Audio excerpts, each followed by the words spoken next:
Hello and welcome. I'm Andy Hodges from ZTN Prime. And I'm Natasha Bennett from ZBC.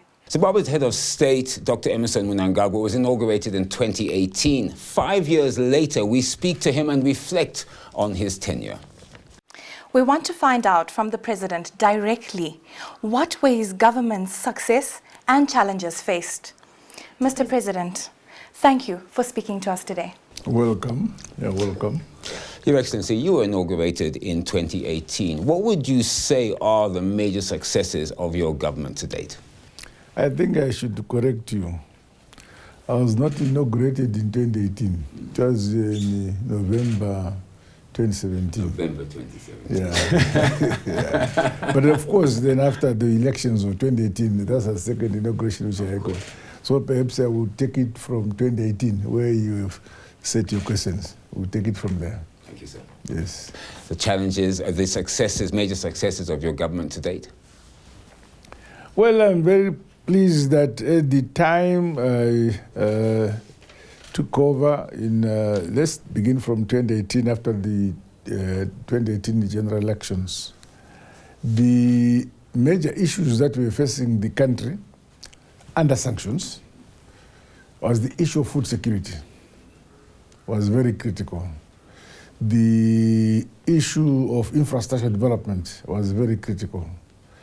The issue of redirecting our education system to address address the issues of development, because Zimbabwe is a developing country. So our education system, in my view, had to be addressed in a manner to produce products from these universities who would do work to develop their motherland. So we need that philosophy also to be taken on board by our universities. Those are some of the challenges which I thought were necessary for us to tackle. So when you say there were the challenges, but then you obviously had policies that your government put in place to turn them around and make them successful. What exactly did you do in looking at those areas over the last 5 years? Sector by sector. I'll begin first. The primary issue was food security, right? So in the food security, we felt that it was critically important to address food security at the household level initially. Then from there, you go to the next level, small farmer holders, and then the big farmers. Now, at the household level, we introduced the what we call Intwasa in the Fumbudza in Ishona, where each household has to dig 52 holes in a straight line this way, and the 19 holes in a straight line going this way. The 19 holes gives food security for a week for a family of 7 people. The 52 holes this way gives a family 52 weeks per year of adequate food. So that has now succeeded in guaranteeing food security at the household level throughout the country. We as government would provide seed and fertilizer. The hole they dig preserves moisture. This is mitigation against the climate change. So that was critical, and we have achieved that.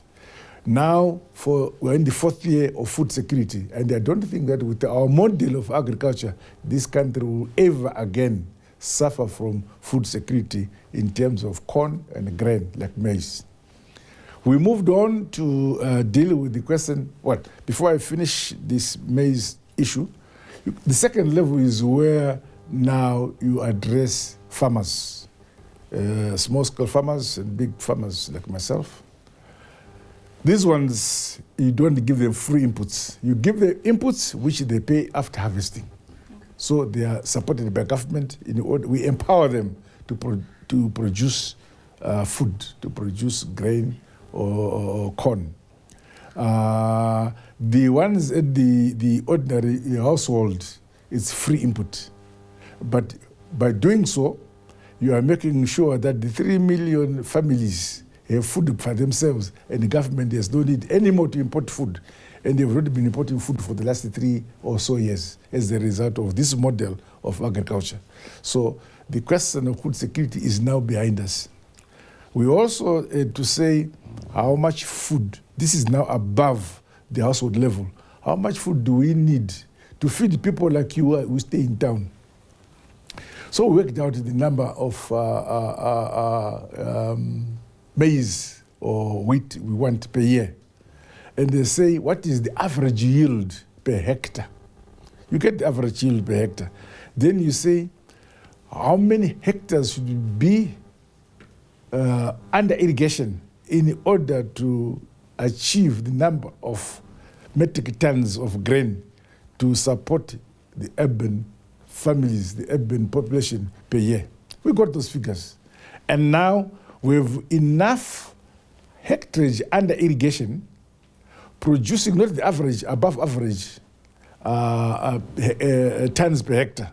So we've now got a model of agriculture that guarantees us food for the country. We know how much maize we want for in a year, and we have now enough hectarage under irrigation to produce that.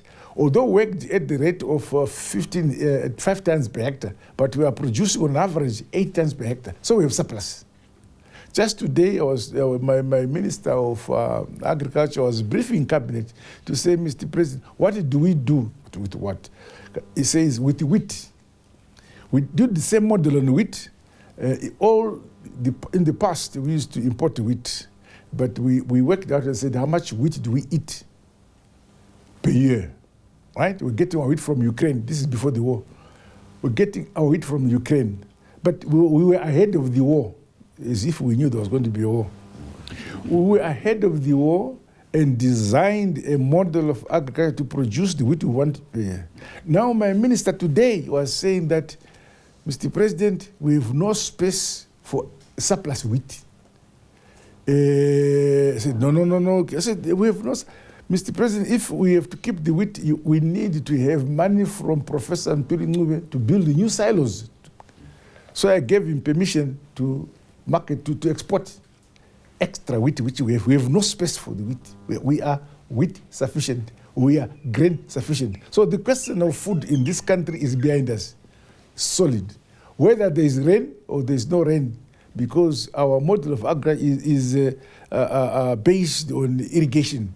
And we've built dams and so on, so that these dams have a number of factories to make sure we produce what we want. So on the question of food security is behind us. And infrastructure, sir, you said you went through some of the successes. Now I know that you talk about infrastructure, for example. Well, infrastructure, I'm talking about the construction of dams. We've made several dams in the provinces. We've also done roads. We have not finished in this sector. We still have dams under construction, like the Gwai Shangani Dam or the Quality Lake in Mat North. When that is finished, we have already planned for it to irrigate 10,000 hectares on the way from Gwai Shangani to Bulawayo. Now, 10,000 hectares, if it is maize, and if each hectare gives us with irrigation, it gives an average of 8 tons per hectare. So 10 tons times 8 if you went to school. You ask difficult questions. You make questions, not me. Well, that's 80,000 metric tons of grain, which I'm sure can feed the North and South and Bulawayo. It's enough. So these are things that we are doing. That's about infrastructure. You asked about infrastructure. We have dams like Mchekerama. I forget some of the names. Masvingo, we have dams which have built and so on. We continue to build dams. These are in terms of infrastructure, road infrastructure. There's this road from Bati Bridge to Harare to Chirundu. I think to Harare it's almost complete. But again, the same companies. In the past we used to have foreign companies to come and do construction of our roads. I'll just give an example. The road from Bati Bridge to Harare. In the past, we had given a tender to a company, I want to mention it, and it was charging us about $2 billion. But we have now done it under 900 million. So we've saved 1.1 billion US dollars by doing it ourselves. And doing so, we've empowered the 5 companies, 5 domestic, local companies. We've said boys and girls who did, what do you call it, civil engineering, I think, in these things. Come together, we will give you, acquire yellow equipment, and we support you. And so far, the 5 companies have done so well. Of course, we didn't know they would do well. So we gave each other 10 kilometers, 10 kilometers. If you do well in the pass, we give you 20. If you do the 20 kilometers in pass, we give you 40. Now they're over 200 kilometers. We know they are passing. And these are our own domestic and local companies that are doing it. And we, instead of paying 2 billion for the road from Harare from Beach to Harare, it's about 900 million. It's a big saving. Yes.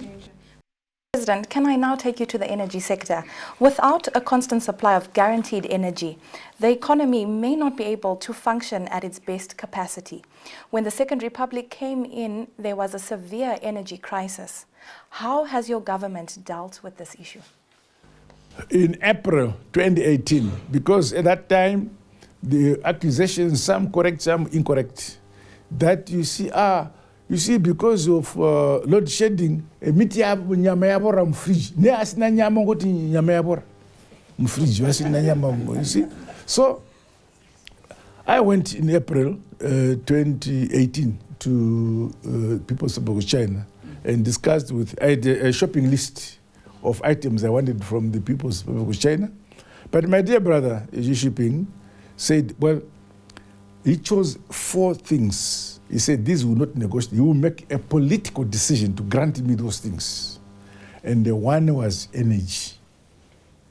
He gave me at the time we discussed, he gave me 1.3 billion, but it turned out to 1.5 billion, but he gave us that, a concessional loan. He gave me 100 million for a new parliament. That was a grant, just a grant. Gave me 153 million for the RG International Airport. And the 4th, I think it was broadband. I don't know what that means. It's something the people... The internet. Yeah, you people should know about it. Yeah. Gave me those things. Unnegotiated. Just granted him all those things. So, you're talking about energy. Yes. So with that 1.3, 1.5 billion, we have built Wange 7 and the 9, which has brought on board 635 megawatts. So now, those who are saying, they must come and they report it to me. And they say it has happened. There is now electricity, energy is there. Yes, there's no more load shedding, but we don't stop there. We still have other projects going on to add to what we already have. It's adequate now, but I'm aware that our economy is growing. And one of the enablers of economic growth is energy. So we shall continue to generate more energy. Mr. President, I want to move to the economy. Now, your government introduced a National Development Strategy 1 that runs until 2025. But in the last few months, we have witnessed in Zimbabwe what some would call instability, economic instability, especially around the rapidly depreciating Zimbabwe dollar, both on the formal and the parallel market, which of course is more concerning. And of course, prices of goods and services reaching out to the reach of Zimbabweans in general without the increases in salaries and wages to cover that. So your view, sir, what is your view? Is the Zimbabwe economy performing or not? What is your views about that? The issue here is that we were mistaken to believe that an economy under sanctions can operate like any other economy without sanctions. So our only people, of course, I have no reason to believe that the outside had no hand. I believe the outside has a hand to destabilize us, because the issue of sanctions is intended to destabilize the economy, for the economy to collapse so that there is a regime change. Right? But then when that happened, fighting and destroying our own currency, because they didn't want us to have our own currency. They would do, I'm sure you remember that by 2009, our currency collapsed totally. And a committee in which I was, we proposed the introduction of multiple currencies at that time. So this is the same attack that had come onto us to attack our currency, to attack our economy, to collapse. Because countries that imposed sanctions had expected a particular achievement, a particular result, which did not come. So as a result of that, they decided to continue their attack on the economy, on our currency, and everything. So we sat down with my team, we sat down, and they've introduced measures that has reversed that attack. And then now there's stability in the economy, there's stability in the currency, it has been stabilized. And of course, some of our own businesses in the bank, in the financial service sector, and in the ordinary business, in the industry and commerce, some of our people were victims or used as tools to undermine their own economy. And we caught many companies, but before we could expose them, they had to choose whether to be exposed or pay a fine, a steep fine. All of them chose not to be exposed, especially banks. They felt that if we exposed them, there would be a run on the banks, and the banks would collapse. So they chose to pay millions to make us keep quiet. And we have kept quiet, but the results have come. The results have come, and they will stabilize the economy. Your Excellency, I have to ask, does the Zimbabwe dollar have a future? There is no other option but to have a future. I can tell you that even if you wake me up and say, what about Zimbabwe dollar? Oh, it is to stay. It is there to stay. Right? Those who have a doubt should quickly go to the laundry and have their mind cleansed, because every country to develop it must have its own currency. And they were having our Zimbabwe currency. It has come its way to stay. It may be fought because of sanctions, those who want to resume change. But I can assure you, we shall continue to put measures to protect us. I'm sure you're aware now, we introduced gold coins. What do you think we're doing?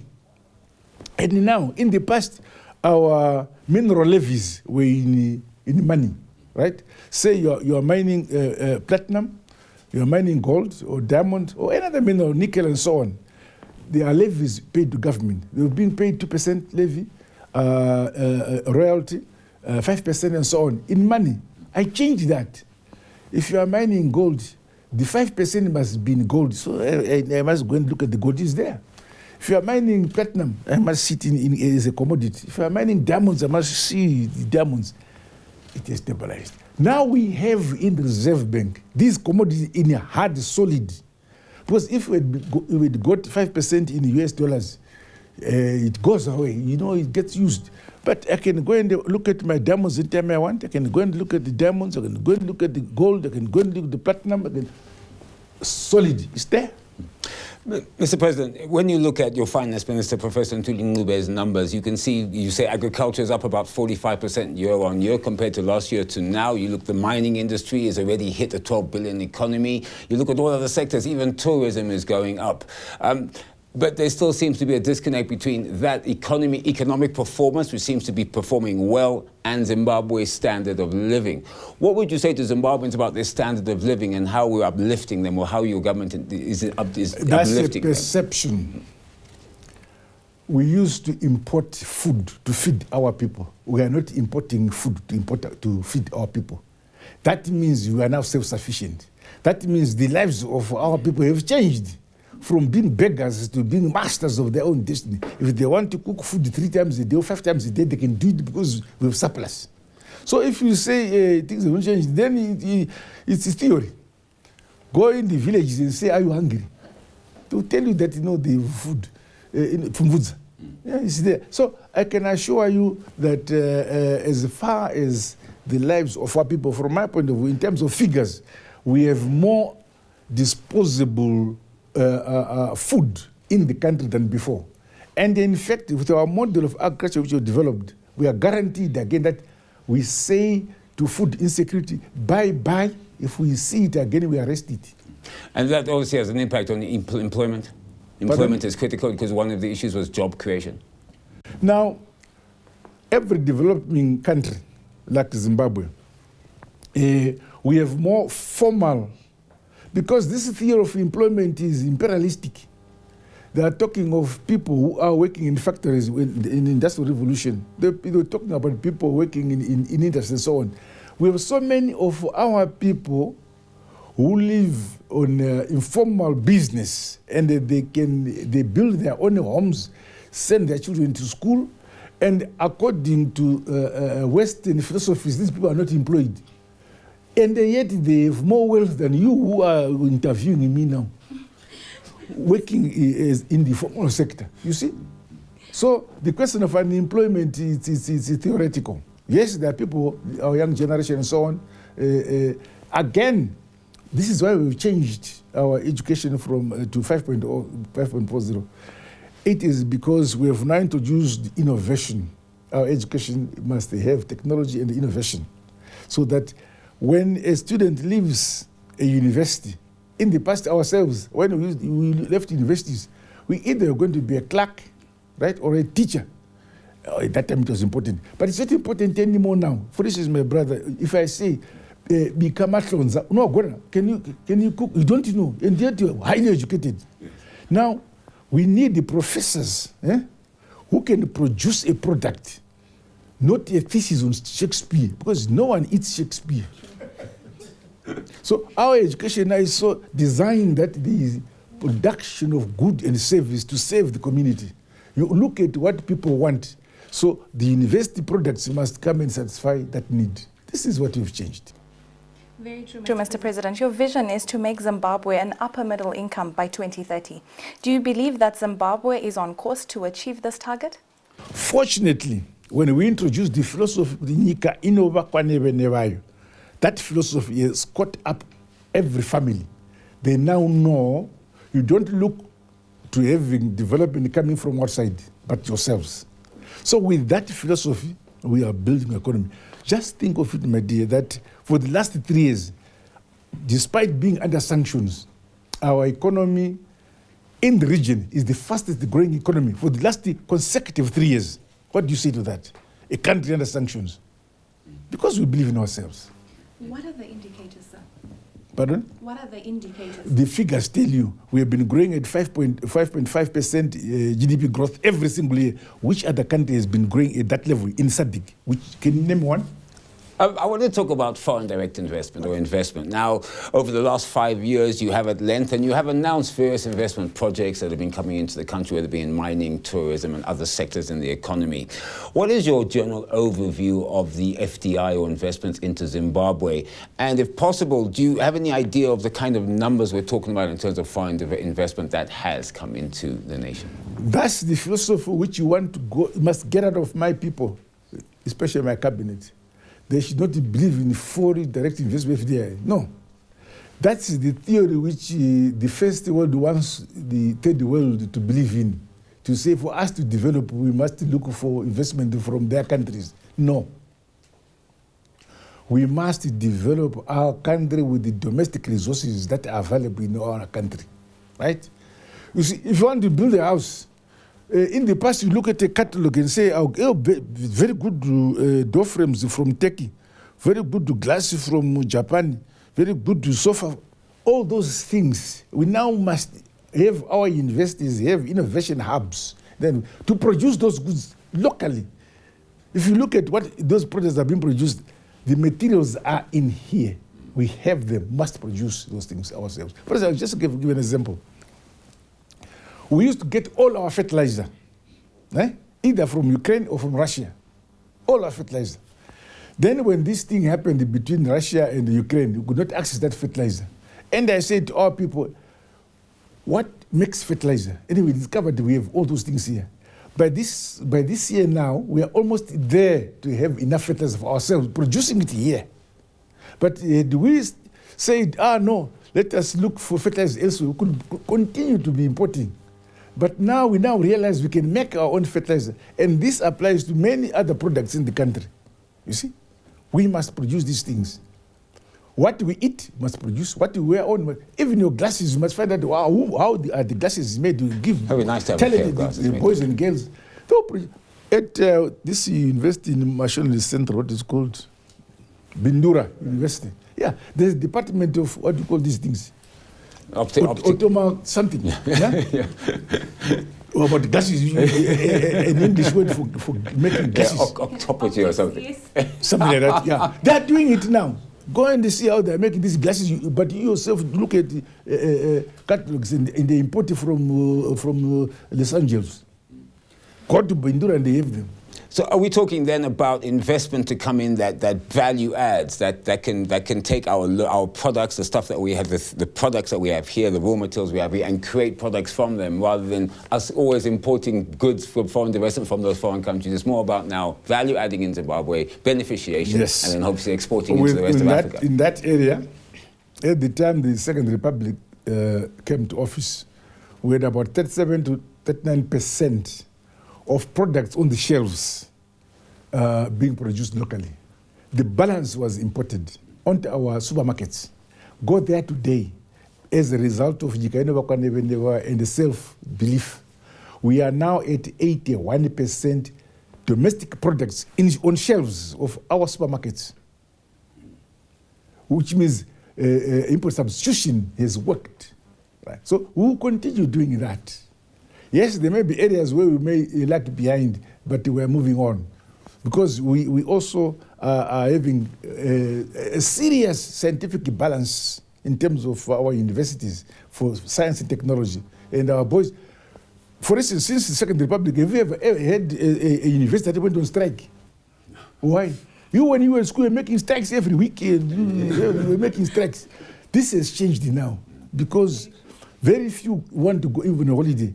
We have put innovation hubs at universities. So boys and girls come together in producing products. You give a list of 1,000 items. What do you want to do? What do you want? How much would you want? What do you want to be assisted? And they're producing products. So no more strikes.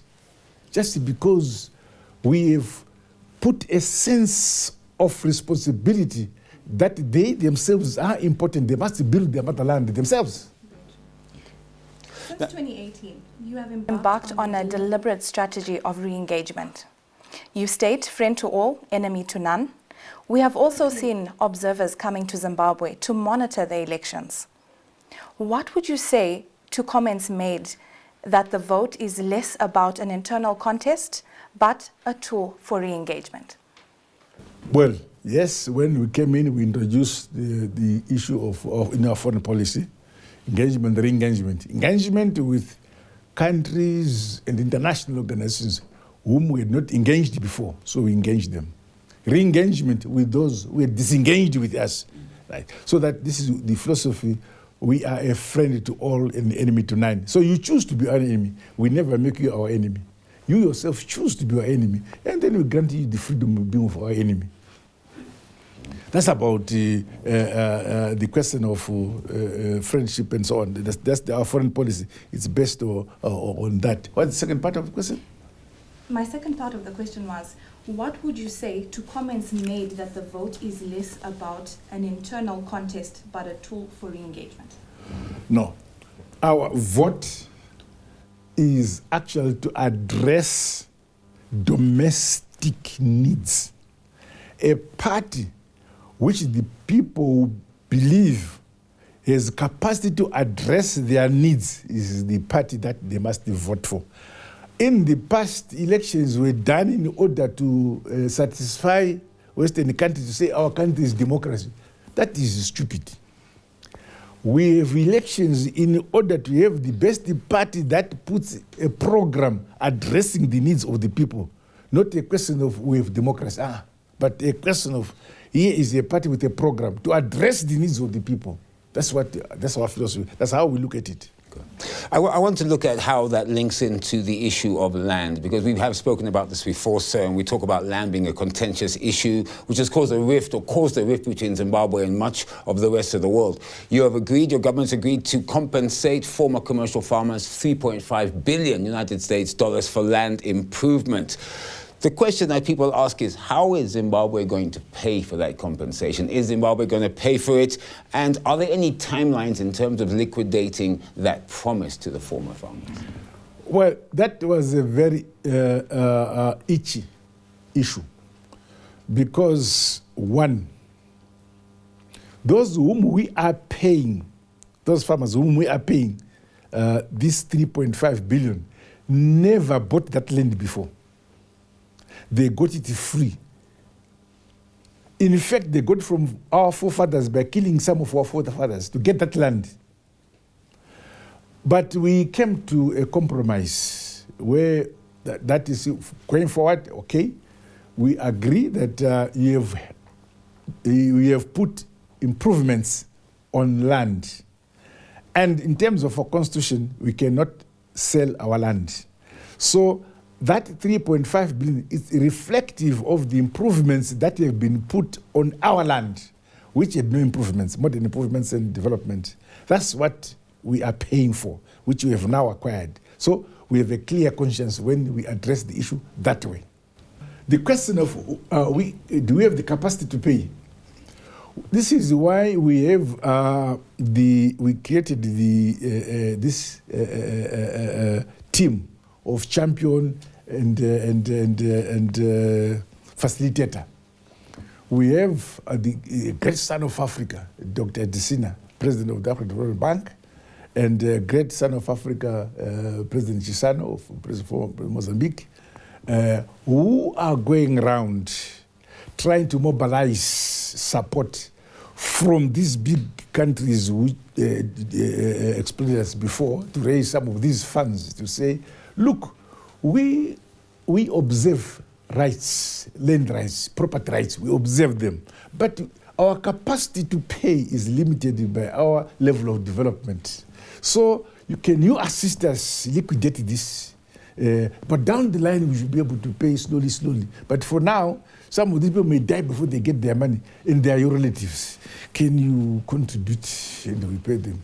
But the bill will be finished the generations to come. This is what is there. So, I want to look at the issue of land. We've been talking to the Ministry of Agriculture, and they talk about how your government is looking at monetizing, or at least making the leases bankable. So, because one thing is to unlock financing into the agricultural sector outside of government budget.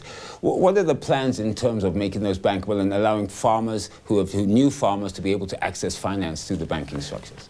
We are not an island. We live in a global setup where rules are different from how we might think as indigenous people. So we understand that until a property is bankable, until it is a paper which says you own it. So we consider to have this paper called, what do you call it, title. Yeah. So that it becomes bankable and we are able to play the game with others. That's what the whole reason is why it is. But otherwise, as traditional leaders ourselves, you don't need any paper. We all know that you begin from here and you end there. The next village begins from here and it ends there. That's what we... But now, because we are in the modern world, we are not in an island, so we are accepting the question of this title deed so that it gives the same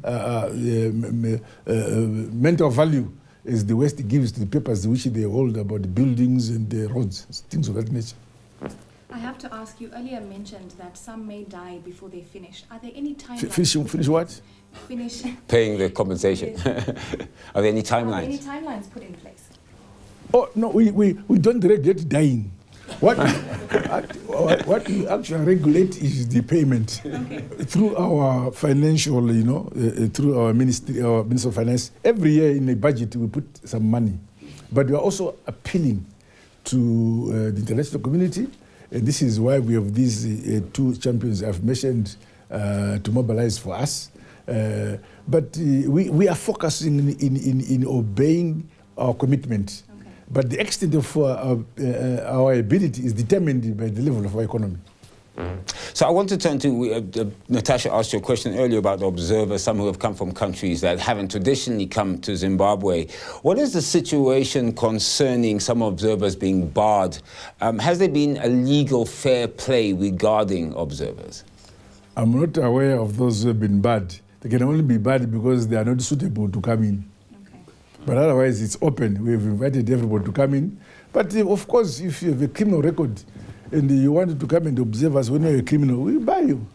Or some other reason that we know that you are already biased. Before you come here, you declare that, you see, there can never be free elections in Zimbabwe. Why should we ask you to come here if you already have taken a position? But I'm not so sure of any specific group that is We have seen SADC here, we saw the Commonwealth, African Union, all obviously paying courtesy calls on you. How is that going? It went very well, and I told them that Zimbabwe is open. You can go wherever you like, but you must always have an open mind and be transparent and fair. If you come and with a predetermined position, we will expose you. That what you are saying is consistent with what you said before you came. On that note, Mr. President, has Zimbabwe been invited to attend the upcoming BRIC meeting?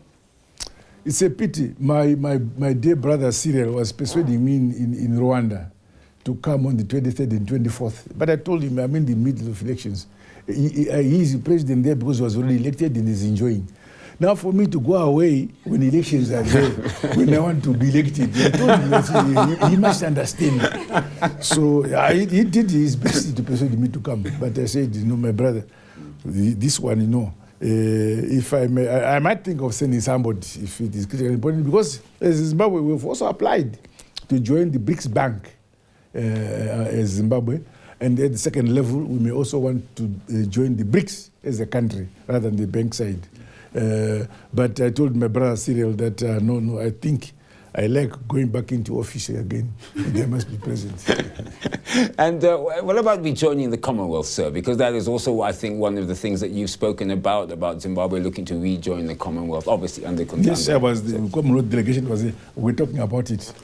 And they were just saying, no. But when I was in London at this inauguration, coronation, they call it coronation, I met the Secretary General of the Commonwealth, Baroness Scott, and said, well, 3 missions were sent here, and all the 3 missions were positive that Zimbabwe qualifies. But one thing was left, the last hurdle was a fair, transparent election, which we are doing now. So I met Ms. Mohammed. She was the one leading the Commonwealth delegate this afternoon. And she gave me the same. So, well, this is the last hurdle we have. So far, we are happy. The elections atmosphere is very peaceful so far. And we hope that it should be during and after. It must remain the same. And we think you're on the track. That's what is left. Thank you for bringing up peace. What measures have you put in place to guarantee the safety and security of Zimbabweans? Is to have our people believe in themselves. That's first thing. Our people should believe that security and the peace must be brought by them, not from our side, but by them. And we say to our people, what makes you happy?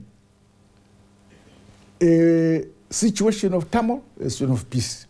Everywhere I go and address rallies, everybody, they want peace. I said, you are the guarantees of your own peace. No one will bring peace for you except yourselves. So that issue is our own responsibility as Zimbabweans. And I'm happy that our people are on board.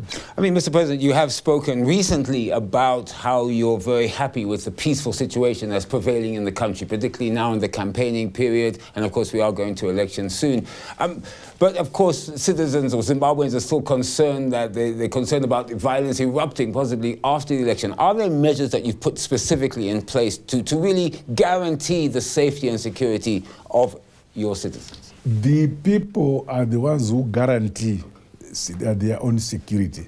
And so far, I'm happy that our people, because I have said, Nika inotongwa neve nevayo. Igona matigba neve nevayo. Igovakwa neve nevayo.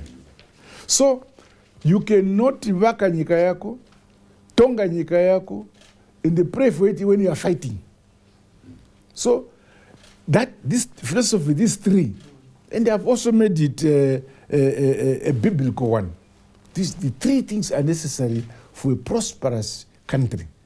Like in heaven, they've got the Father, the Son, the Holy Spirit, 3. And on earth, vaka nyika yako, tonga nyika yako, namadre nyika yako. Mr. President, I know we are coming to the end of this interview, and thank you. But important question. What do you see, your vision for the future of Zimbabwe? Well, look, I'm going for my 2nd term. This is my last term.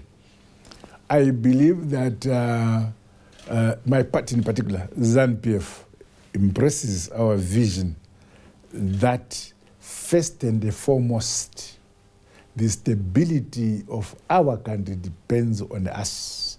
The modernization, industrialization of our country depends on ourselves. People from outside the country's organizations can only come and support our programs. According to my philosophy, we should never accept the programs outside to develop our country. We should design our own way of growing our country, modernizing our country, industrializing our country, and where possible, take on board to implement what we want to achieve for ourselves. And I hope this, in my party, has been taken on board. That's my final question, our final question, sir. What is your final message to the nation?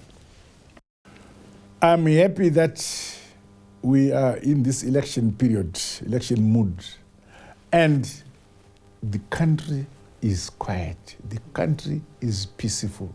However, I see the enthusiasm of participation in my rallies by the younger generation. They are participating.